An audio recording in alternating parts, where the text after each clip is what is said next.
5 years after days of terror that sent shockwaves through France.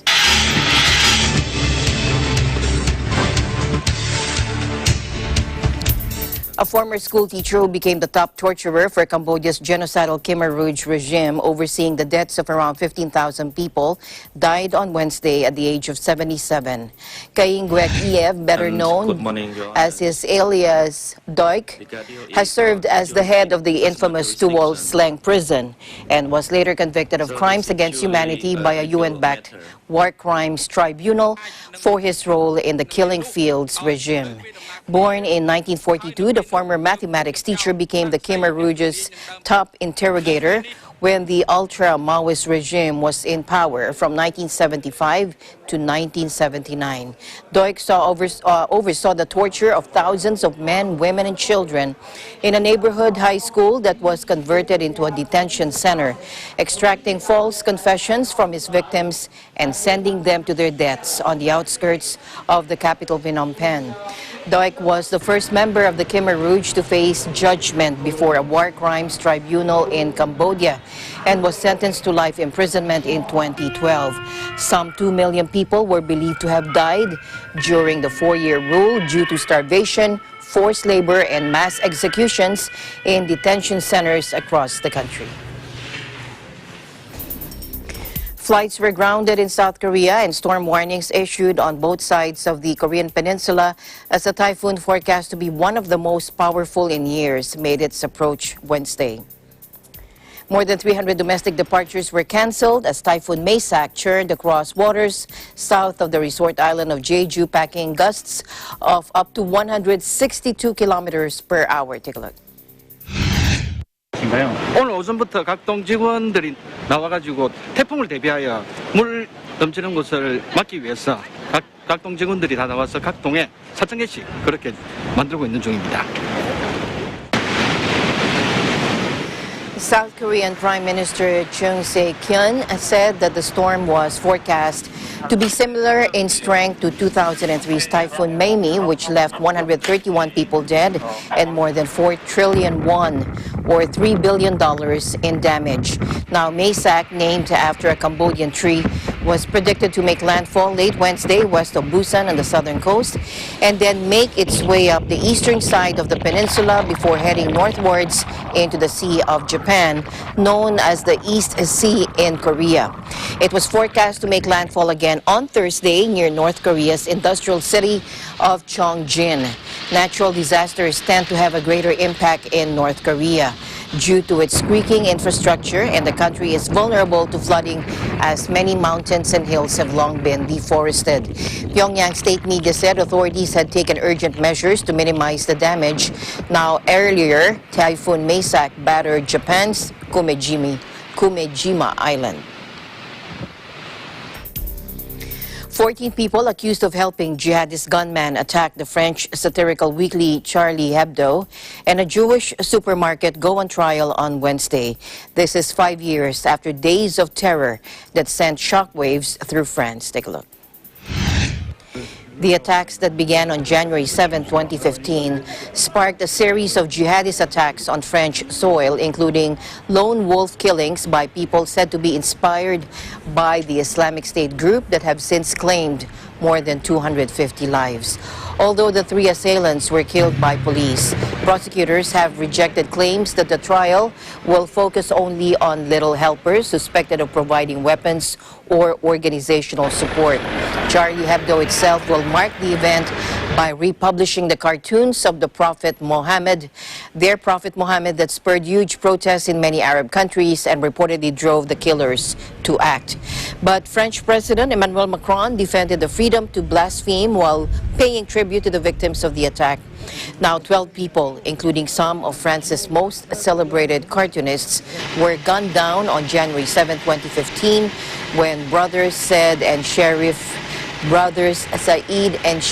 Kouachi stormed the paper's offices in eastern Paris.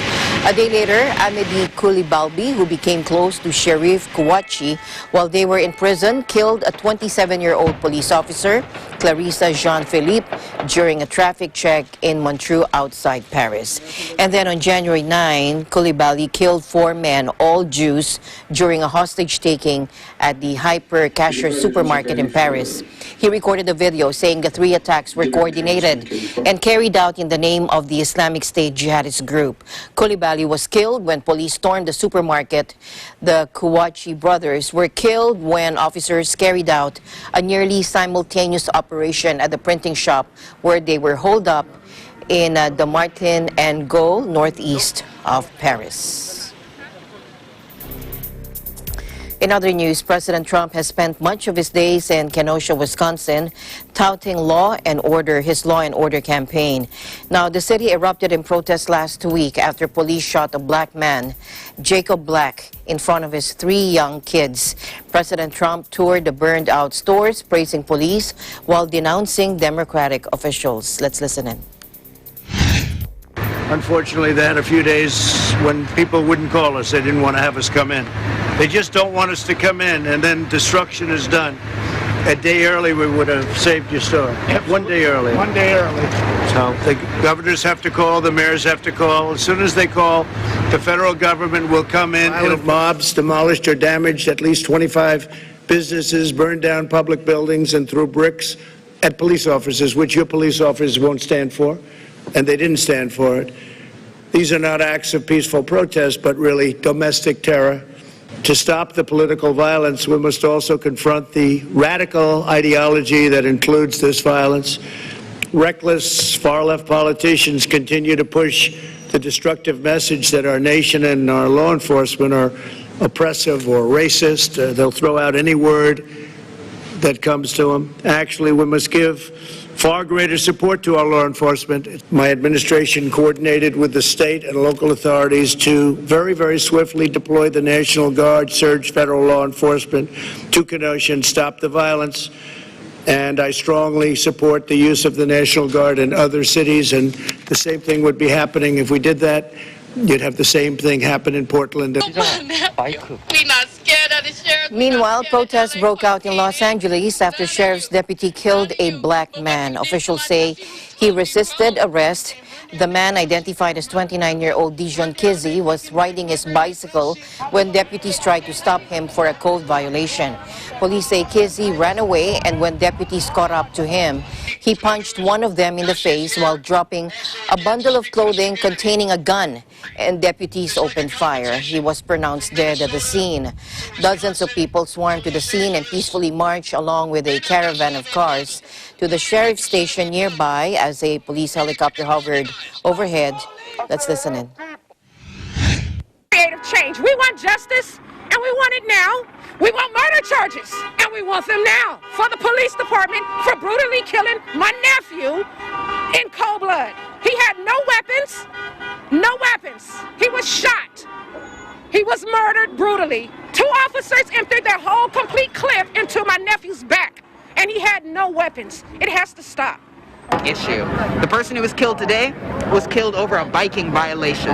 No gun should have been involved in that whole situation. But they killed a man, he lied in his own blood, and now we're here to say something about it.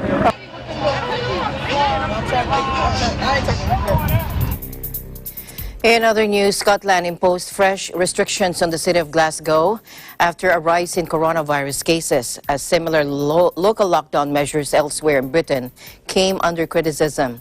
Scottish First Minister Nicola Sturgeon said people living in Glasgow and 2 surrounding areas should not visit other people's houses after 66 new cases were recorded in the area. The measures will last 2 weeks. Sturgeon had raised concerns earlier in the day after the latest daily figures showed that 66 of the 154 new cases recorded in Scotland had been in the NHS Greater Glasgow and Clyde area. Nationwide, restrictions were imposed in Britain in late March following a surge in cases of COVID-19. And since then, more than 41,500 people confirmed to have the virus have died, the worst death toll in Europe. Meanwhile, a study of 30,000 people in Iceland, the largest yet, found that human antibodies last at least 4 months after you get a COVID infection. In a report in MedPage today, it said that an accompanying editorial by Galit Alter, PhD of the Ragon Institute of MGH, MIT, and Harvard in Cambridge, Massachusetts, and Robert Sitter, MD of the NIH's Vaccine Research Center in Bethesda, Maryland, said that the study provides hope that immunity to COVID-19 may not be fleeting and may be similar to that elicited by most other viral infections. The researchers also found out that antibody levels were higher in older patients and in those with more severe disease. Women also had lower antibody levels compared to men. Now, smokers had lower antibody levels than non-smokers. The study was published Tuesday in the New England Journal of Medicine. More than 600 Islamic school students in Indonesia have tested positive for the coronavirus, according to a health ministry official, marking the latest outbreak as classrooms reopen across the country. The Darussalam Block Kogung boarding school in East Java's Banyuwangi Regency has initiated a 2-week quarantine of some 6,000 students after at least 664 pupils were infected. Most of the cases involved mild or no symptoms, but the local police and the military have blocked access to the school. Mass testing had been carried out from the middle of August after some students complained of feeling unwell, according to the school. There are thousands of religious boarding schools across Indonesia, the world's biggest Muslim majority nation. The mass infection comes after nearly 1,300 people at an Indonesian military academy tested positive for the virus in July. Indonesia on Wednesday reported more than 3,000 new cases to bring its official total to over 180,000 infections and 7,616 deaths. Now, millions of mask-wearing European children return to school, with the governments determined to get pupils back in class, despite still rising coronavirus infections, which surged over 4 million across the continent for the first time.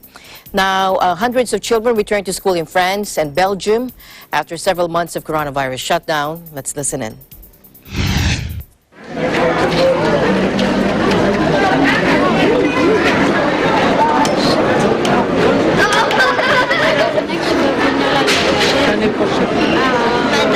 Notre école, elle nous a beaucoup manqué. C'est vrai. Après, il y a, avec les professeurs et tout, ça nous a très manqué. Même j'avais pleuré quand c'était les vacances, j'avais pleuré après toutes mes copines.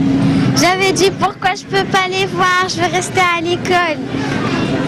Mais après, heureusement que je suis avec ma copine, Meriem et Jana. Tu sais, Jana, elle est avec nous. Ah, le coronavirus, il me fait pas peur du tout. Moi, je peux me battre avec lui, hein.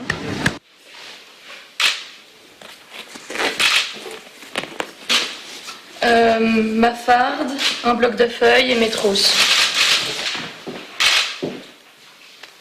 Oui, je suis un peu stressée à cause du masque et comment ça va se dérouler, mais je suis plutôt confiant. On aura d'office un peu marre parce que ça commencera à faire long, mais c'est les mesures qui ont été prises et on ne peut pas faire autrement. Bon, bonne journée mon petit loulou. Au revoir. Je t'aime, amuse-toi bien.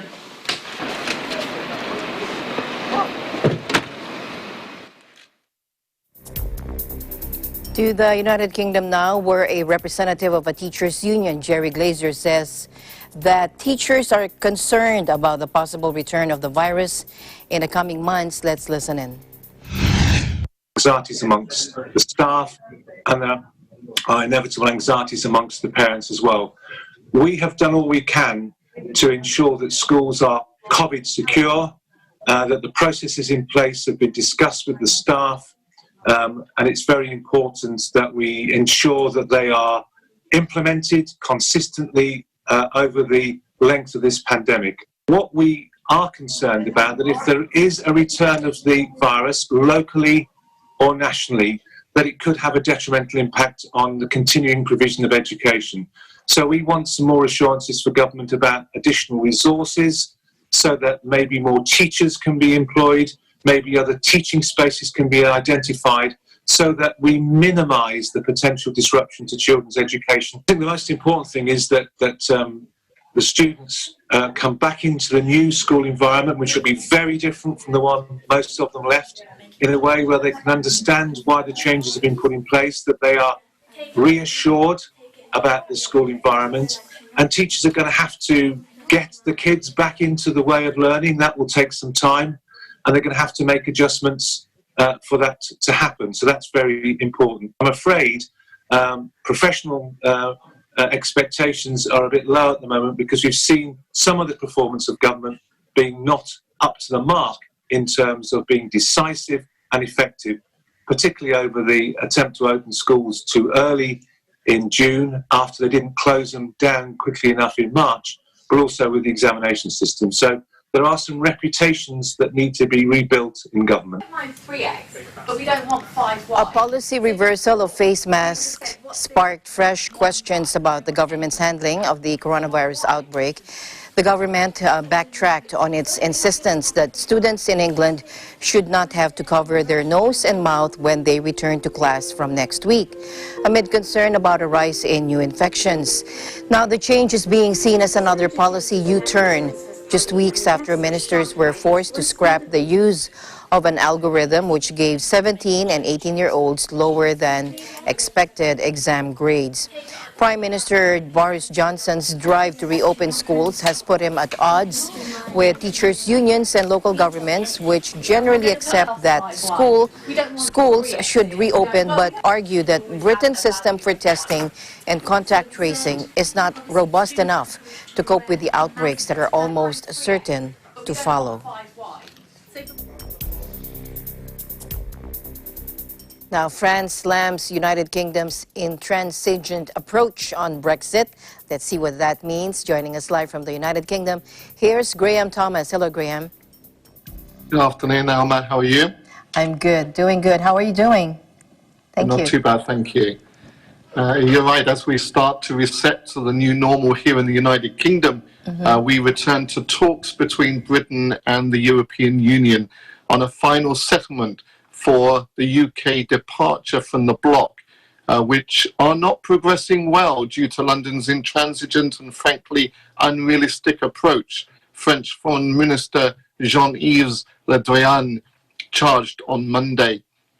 Both sides are pushing to have a deal in place by the end of a post-Brexit transition period, which ends on December 31, but talks are failing to make headway.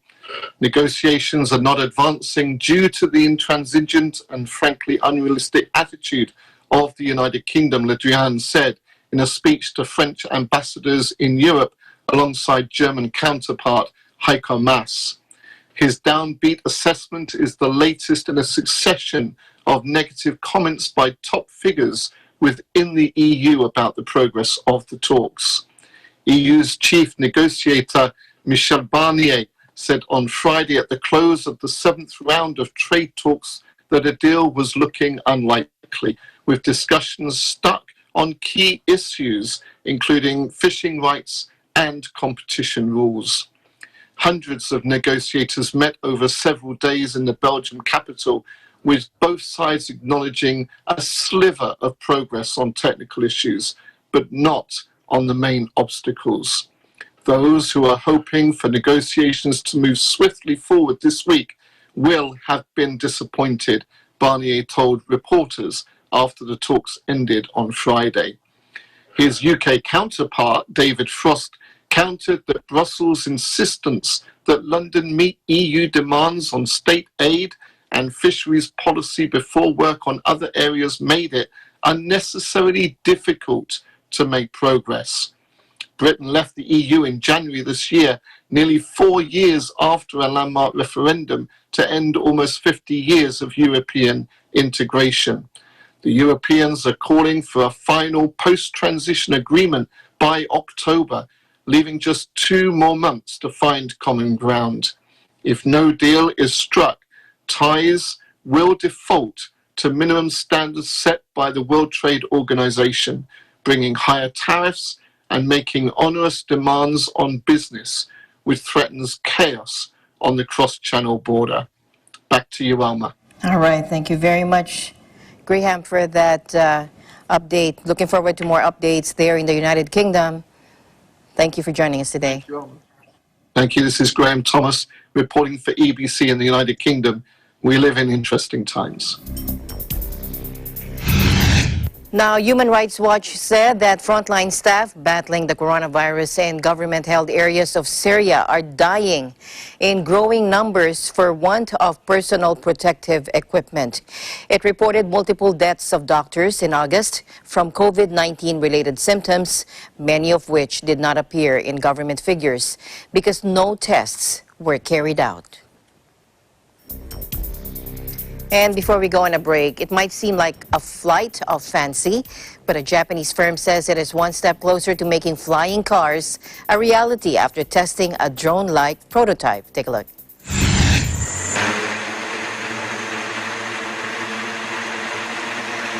Now, this video from engineering company SkyDrive shows its manned compact vehicle using 8 propellers to hover into the air and make its way with a few wobbles around a test field. But while the clip may excite fans of Blade Runner and even Back to the Future, the test run leaves mankind far from a future of airborne vehicles whizzing into the sky to avoid traffic. The company hailed the first public demonstration of a flying car in Japan and said that the aircraft, around the size of 2 parked cars, had circled the testing field for about 4 minutes. SkyDrive CEO Tomohiro Fukuzawa said in a statement that, quote, "We want to release a society where flying cars are an accessible and convenient means of transportation in the skies." The firm said it wanted the vehicle to be available to buy in Japan by 2023, with reports suggesting it could cost upwards of $300,000. The car is not the first step humans have taken towards a brave new world of airborne vehicles.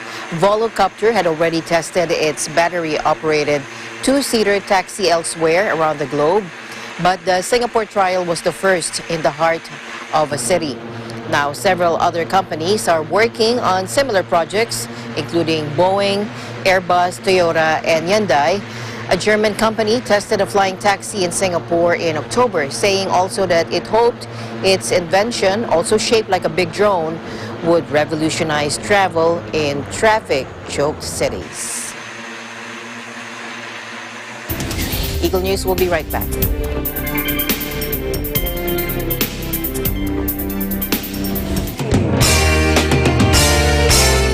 The search for the best continues. Tagisan ng Galing Part 2 is now accepting audition entries. Kung ikaw ay 21 to 59 years old at may angking galing sa pagsayaw, mapasolo, duo o grupo man, magpadala na ng audition entry.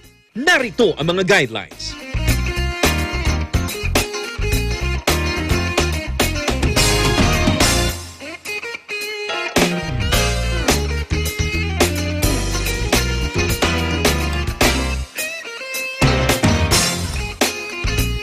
Para makapagpasa ng entry sa dancing category, contact Shing at 0995-880-8004. Ito na ang pagkakataon mo para maging tagisan ng galing grand winner at manalo ng 2 million pesos. Para sa karagdagang impormasyon, i-like ang Tagisan ng Galing Facebook page. Kaya sali na!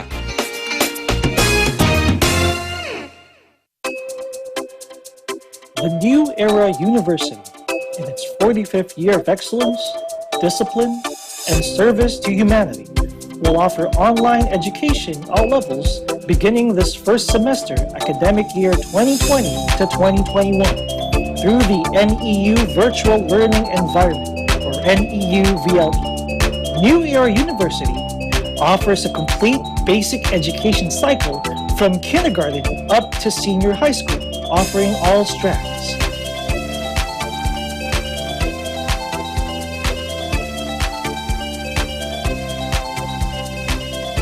NEU has 18 colleges,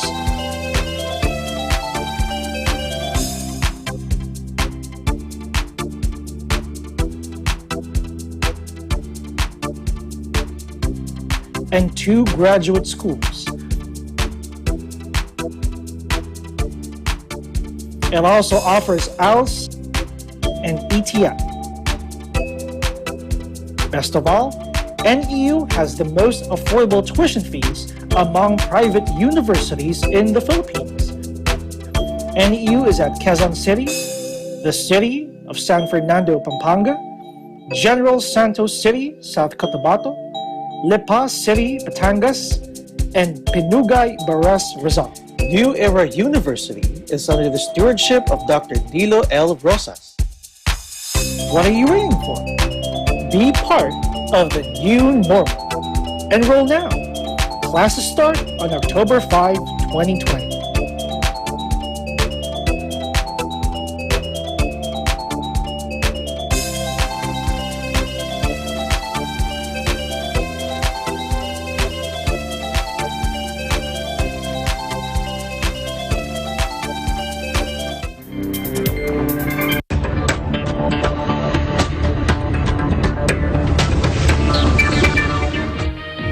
Australia has entered its first recession since 1991 after the economy shrank 7% in the second quarter, according to official figures, as the country reels from the coronavirus pandemic. Let's listen in. As you've already been talking about, these figures are historically unprecedented. It does reflect, partly how sharp this recession has been. So we have had big falls in the past, but normally we've eased into it more slowly. And then in the final quarter of the year, beyond that September when the supports are eased off, what we're going to see is a contraction from government stepping back if they don't announce significant changes in the October budget, and that remains to be seen. There will be a big pullback in terms of government support, so that's another danger zone for the economy that final 3 months of the year. With vast swathes of the domestic and global economy shut down to contain the deadly disease, business activity suffered a catastrophic drop despite authorities providing billions of dollars in support, not even witnessed during the global financial crisis. The economy contracted 7% in April to June from the previous 3 months, in line with government forecasts, according to the Australian Bureau of Statistics. Now, that followed a 0.3% dip. A recession is defined as 2 consecutive quarters of contraction. Gross domestic product dropped 6.3% year on year.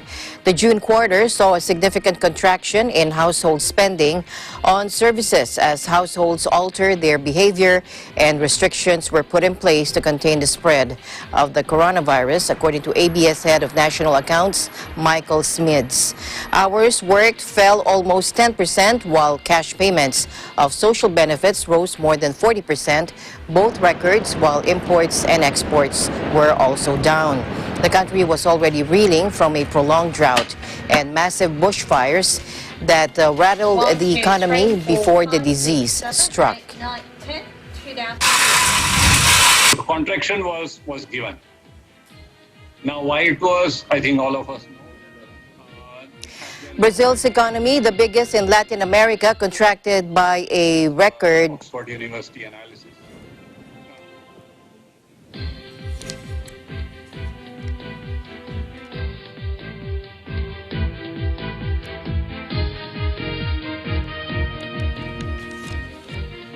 All right, Eagle News, we'll be right back.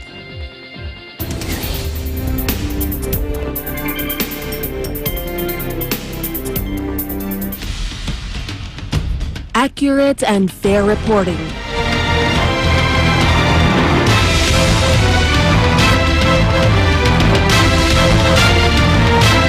Not only from Batanes to Tawi-Tawi, but also abroad. Detailed and timely stories relevant to people all over the world. Catch all of these at Net25, your reliable source of news, entertainment, and technology updates.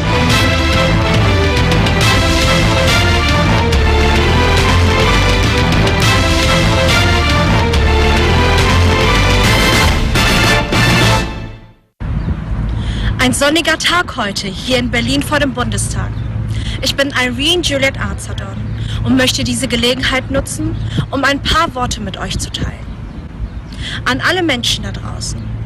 In dieser Zeit lasst uns nicht vergessen, den Menschen zu danken, die ihr Leben für uns opfern. Sei es die Menschen, die im Krankenhaus arbeiten, in den Altenheimen sowie in den Arztpraxen, aber auch an die Menschen, die im Lebensmittelhandel sich befinden. Die Kassierer. Manchmal reicht es aus, um ihnen ein freundliches Lächeln zu geben. Denn die Menschen, die heute am Arbeiten sind, weil sie nicht so wie einige von uns zu Hause bleiben können, die sollten wir wertschätzen. Ihnen sollten wir unseren Dank ausrichten. Darum lasst uns noch mehr zusammenhalten. Sie wertschätzen.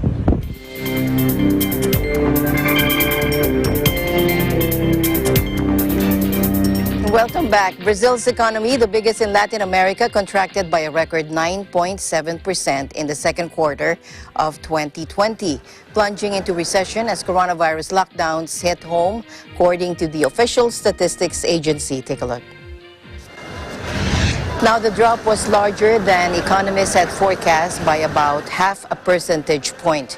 But it was smaller than feared at the height of the economic shutdown and also smaller than the contractions in many other countries hit hard by the virus, including Britain, France, Spain, Mexico, and Chile.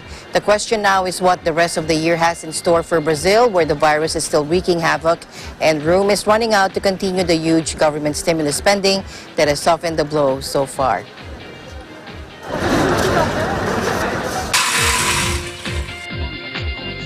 And India's economic growth suffered a historic 23.9% decline between April and June, according to official figures, as manufacturing and productivity were battered by a strict coronavirus lockdown. Take a look.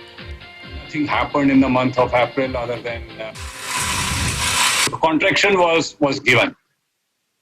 Now, why it was, I think all of us know. April was the severest lockdown in the world, as per Oxford University analysis. Nothing happened in the month of April other than your essentials. Some essentials and started opening up. June we had seen some unlock one or so starting. The sharp contraction is in your manufacturing sector or the industries, and followed by services. Services have also contracted. But the major reason contraction in services is less is mainly because the government is functioning. So the government expenditure is part of services. Financial services are functioning. So the sectors which have taken hit are mainly manufacturing. Now, if you look at the manufacturing and month of June, it's only the non-durable which has shown a positive growth in the month of June. So the sectors which will be affected will be the investment related, so the capital goods and related sectors. Then all the hospitality related sectors, whether it's the hotel, restaurant, whether it's the airlines and all those. Growth outlook this year remains very uncertain. There's one thing for sure, that for all 4 quarters this fiscal we are going to see the negative growth. It is very unlikely that we will have positive growth in this fiscal. The contraction was the biggest since New Delhi started publishing quarterly statistics in 1996, and the latest figures came as the country's coronavirus cases surged past the 3.6 million mark. The steep dip in Asia's third largest economy reflected the impact of a months-long nationwide shutdown that saw most industrial and manufacturing activity grind to a halt. The virus restrictions dealt a severe blow to an economy already struggling with a protracted slowdown through 2019, hit by the twin shocks of shrinking consumer demand and rising unemployment levels. The decline was worse than expected, with a survey of economists by Bloomberg earlier predicting a contraction of 18%. Zoom shares soared on Monday after the video meeting service reported that quarterly revenue rocketed as its ranks of users more than quadrupled. The Silicon Valley-based company that has become a popular way to work learn, or socialize during the pandemic said it made a profit of $186 million on revenue of $663.5 million in the quarter that ended on July 31st. That compares with a net income of $5.5 million in the same quarter a year earlier. Zoom reported that it ended the quarter with approximately 370,000 customers that had more than 10 employees, more than 4 times as many than it had in the same period a year earlier. The pandemic has driven demand for virtual collaboration using the Zoom video conferencing platform. And China is poised to resume direct international flights to Beijing from several countries with low rates of the deadly coronavirus, aviation authorities said Wednesday, after a freeze of more than 5 months. The new rules will apply from Thursday to flights from Thailand, Cambodia, Pakistan, Greece, Denmark, Austria, Sweden, and Canada, all with low numbers of imported cases of the virus, which has hammered global travel. But travelers would be subject to centralized quarantine on arrival for 14 days, and they have to take 2 COVID tests, a Beijing city official told reporters. Now, more than 50 black former McDonald's franchisees have sued the fast food chain, claiming a systematic pattern of racial discrimination that hindered their success and forced some out of business. That is a claim the company strenuously denies. Now, the complaint filed late Monday in a federal court in Chicago accuses the restaurant chain of steering black franchisees to poor locations that required higher security and insurance costs and suffered from lower volume sales. The suit accuses the fast food giant of breach of contract and fraud and seeks compensation of $4 to $5 million per store for 20 stores, in addition to punitive damages, according to the Ferraro law firm, which represents the franchisees. It also alleges McDonald's prevented from purchasing restaurants on the open market because of their race, required black franchisees to invest in renovations within short time frames not required of white counterparts, and denied the business's comparable financial support to those offered to white restaurant owners. McDonald categorically rejected the claims and predicted it would prevail in the litigation.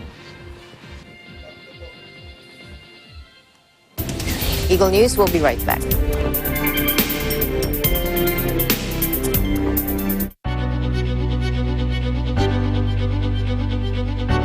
Mula sa libu-libong nangarap at nagpakita ng galing, iisa lang ang nagtagumpay at hinirang na TNG's first grand winner. Ngunit hindi dyan nagtatapos ang pagpapakita nila ng gilas. Sa September 5 at 6 ay muli nating samahan ang ating mga hurado na humanap ng mga Pilipinong may natatanging galing sa pagkanta at pagsayaw. Abangan ang lahat ng yan dito sa mas pinalawak at mas pinalaking talent competition on TV and online. Tagisan ng Galing Part 2! Dito lang sa Net 25. Protektahan ang sarili laban sa coronavirus disease o COVID-19. Narito ang ilang paalala. Takpan ang ilong at bibig sa tuwing babahing at uubo. Gamitin ang looban ng siko. Kung gagamit naman ng tissue, ay tiyaking maitapon ito agad sa tamang basurahan. Iwasang hawakan ang ilong o bibig. Ugaliing maghugas ng mga kamay gamit ang sabon at umaagos na tubig o magpahid ng alcohol-based sanitizer. Gumamit ng face mask kung ikaw ay may ubot sipon. O kaya naman ay may inaalaga ang pasyente na mayroong simptomas ng respiratory illness. Itapon ng gamit na face mask sa tamang basurahan. Sundin ang social distancing. Panatilihin ang 1 metrong layo mula sa ibang tao, lalo na kapag nasa labas ng bahay. Kung maaari ay umiwas muna sa mga matataong lugar. Laging tandaan, mahalaga ang kalinisan upang sakit ay maiwasan.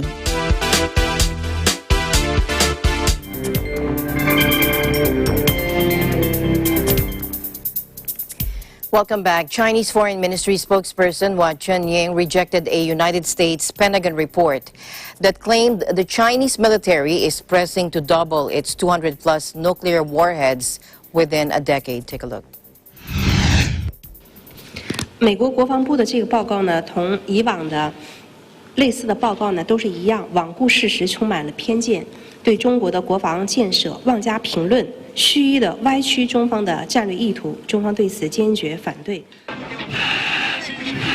The Pentagon report is projecting that China could double its nuclear warheads within a decade with the ability to launch them aboard ballistic missiles by land, by sea, and by air. The report to Congress also said that the Chinese stockpile may grow to more than 400 warheads. Now the United States has 3,800. The report also said that aside from aiming for technological parity with the United States, the People's Liberation Army is also focused on conducting joint operations to be able to deter or defeat any U.S. effort to intervene on Taiwan's behalf. The Pentagon estimates that Beijing wants to become the dominant power in the Pacific by the year 2049. Japan's Chief Cabinet Secretary Yoshihide Suga formally announced his bid to become the country's next prime minister, with growing party support making him the race's clear favorite. Take a look. しかしこの国難にあって政治の空白は決して許させません。一国の猶予もありません。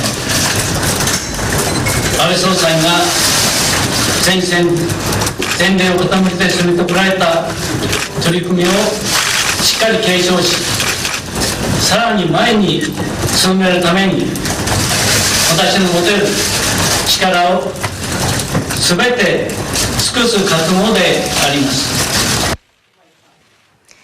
Now, Mr. Suga unveiled his candidacy following days of speculation about his plans, and shortly after the ruling Liberal Democratic Party set a September 14 vote on Prime Minister Shinzo Abe's successor. A parliamentary vote will follow 2 days later, with lawmakers expecting to endorse the new LDP leader as prime minister. Abe announced last week he would step down for health reasons, and Suga warned that in this national crisis there must not be a political vacuum. Now that many of the LDP's most powerful factions have coalesced around him, experts said Mr. Suga appears to have an almost insurmountable lead in the race. He won't run unchallenged, though, with former Defense Minister Shigeru Ishiba and LDP Policy Chief Fumio Kishida already announcing that they will stand. And whoever inherits the top job will now face a raft of challenges, from the coronavirus pandemic and a tanking economy to ensuring the postponed Tokyo Olympic Games can go ahead. Now, India on Wednesday banned 118 Chinese apps as it stepped up economic hostilities over an increasingly bitter border showdown between the giant neighbors. The Information Technology Ministry said the apps, including services provided by China internet giant Tencent, promoted activities prejudicial to sovereignty and integrity of India, defense of India, security of state, and public order. Now, India and China have become embroiled in a series of deadly battles and showdowns on their Himalayan border in recent weeks.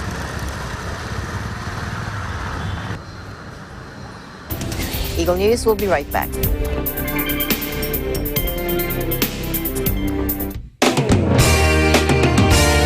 Mabuhay! I'm Joy Cancho. Samahan niyo kami tuklasin ang mga bagong magpapayanig sa TNG stage. Let's celebrate the wonderful world of dancing dito lang sa Bigger and Better Tagisan ng Galing Part 2 here on Net 25.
The coronavirus pandemic has shattered theaters across Japan, with audiences and performers already dwindling even before the pandemic.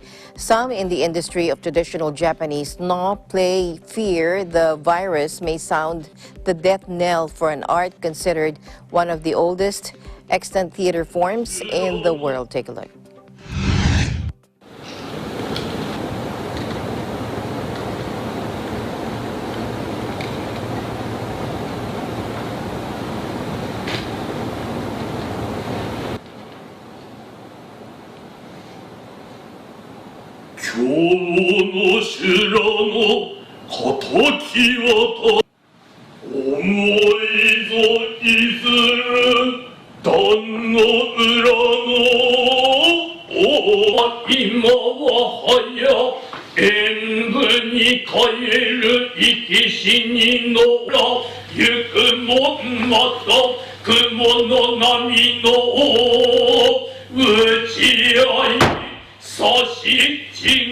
コロナウイルスの関係で密を避けるためにお客様に能楽堂まで足を運んでいただくということすらがちょっと難しい状態にはなっております。また客席数を半分にしないといけません関係上、結局そのチケットの売り上げで出演料ですとか舞台の貸賃を賄っていたところがございますが、それが完全に半分になって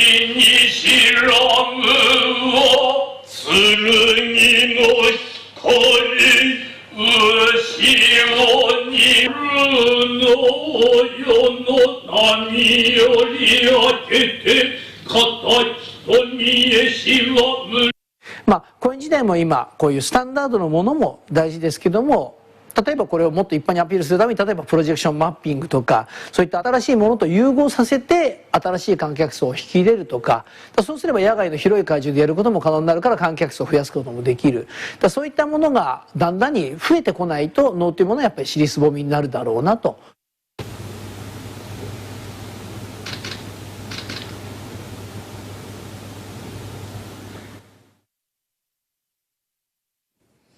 And before we close, we leave you with a word of hope. At the end of the day, there remains so much more to be grateful for. See you again tomorrow evening. Good night. I'm Alma Angeles. We live in interesting times.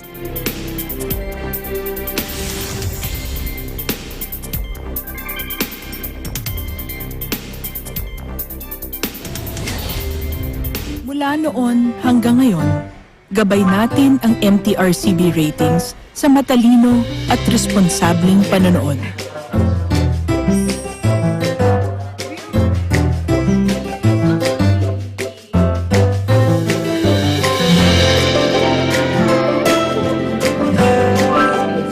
Sa tamang pagsunod sa MTRCB ratings, ginagawa nating ligtas at makabuluhan ang panonood ng bawat miyembro ng pamilyang Pilipino. Lumipas man ang panahon, hanggang may pamilyang Pilipino, andyan ang MTRCB.